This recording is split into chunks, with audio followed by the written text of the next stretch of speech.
कपाल क्रिया एक विस्तृत विवेचन। कपाल क्रिया की परिभाषा और महत्व।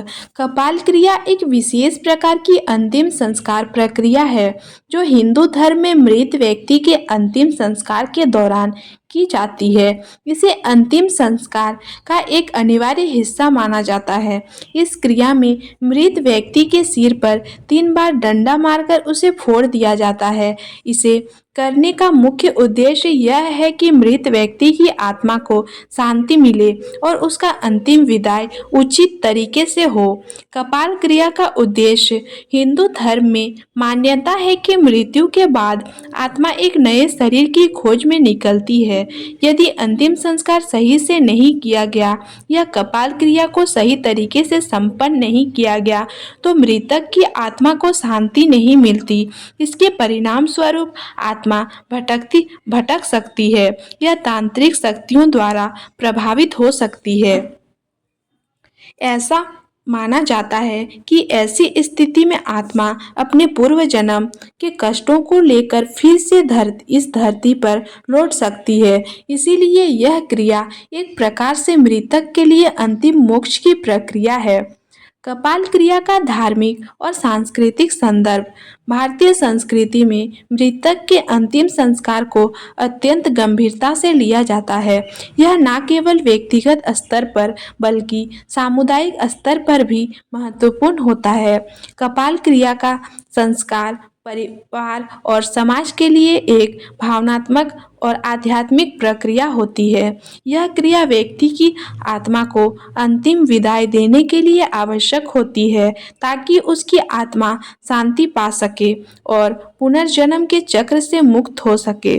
समय और स्थिति। कपाल क्रिया आमतौर पर दाह संस्कार के समय की जाती है जब मृतक का शरीर अग्नि को समर्पित किया जाता है। हिंदू धर्म में यह माना जाता है कि शव का दाह संस्कार सूर्योदय या सूर्यास्त के समय किया जाना चाहिए। कपाल क्रिया की प्रक्रिया को संपन्न करने के लिए यह सुनिश्चित किया जाता है कि परिवार के सभी सदस्य उपस्थित हों और वे इस प्रक्रिया का सम्मान करें। कपाल क्रिया के दौरान ध्यान रखने योग्य बातें। नंबर 1, संवेदनशीलता। इस प्रक्रिया के दौरान परिवार के सदस्यों को अत्यधिक संवेदनशीलता और सम्मान के साथ कार्य करना चाहिए। यह एक भावनात्मक क्षण होता है और परिवार के सदस्य अक्सर दुखी होते हैं। नंबर 2, सही तरीके से करना। कपाल क्रिया को उचित रूप से किया जाना चाहिए। किसी भी तरह की लापरवाही या अनियमितता से मृतक की आत्मा को कष्ट हो सकता है। नंबर 3, आध्यात्मिक पृष्ठभूमि। कुछ लोग इस क्रिया को एक धार्मिक अनुष्ठान के रूप में करते हैं जिसमें पंडित या धार्मिक व्यक्ति की सहायता ली जाती है। यह प्रक्रिया अधिक आध्यात्मिक होती है और इससे परिवार को मानसिक शांति मिलती है। नंबर 4, सामुदायिक सहयोग। आमतौर पर परिवार के सदस्य और निकट संबंधी मिलकर इस प्रक्रिया में भाग लेते हैं जिससे एकजुटता और समर्थन की भावना बढ़ती है। कपाल क्रिया केवल एक शारीरिक प्रक्रिया नहीं है बल्कि यह एक आध्यात्मिक अनुष्ठान है जो मृत्यु के बाद की यात्रा के लिए महत्वपूर्ण है। हिंदू धर्म में इसे एक अनिवार्य और महत्वपूर्ण क्रिया माना जाता है।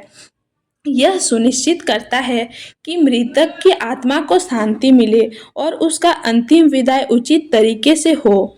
इस प्रकार कपाल क्रिया हिंदू धार्मिक संस्कारों का एक महत्वपूर्ण हिस्सा है जो न केवल मृतक के लिए बल्कि जीवित परिजनों के लिए भी एक आवश्यक प्रक्रिया है जिससे वे अपने प्रिय के प्रति अपनी जिम्मेदारियों को निभा सके।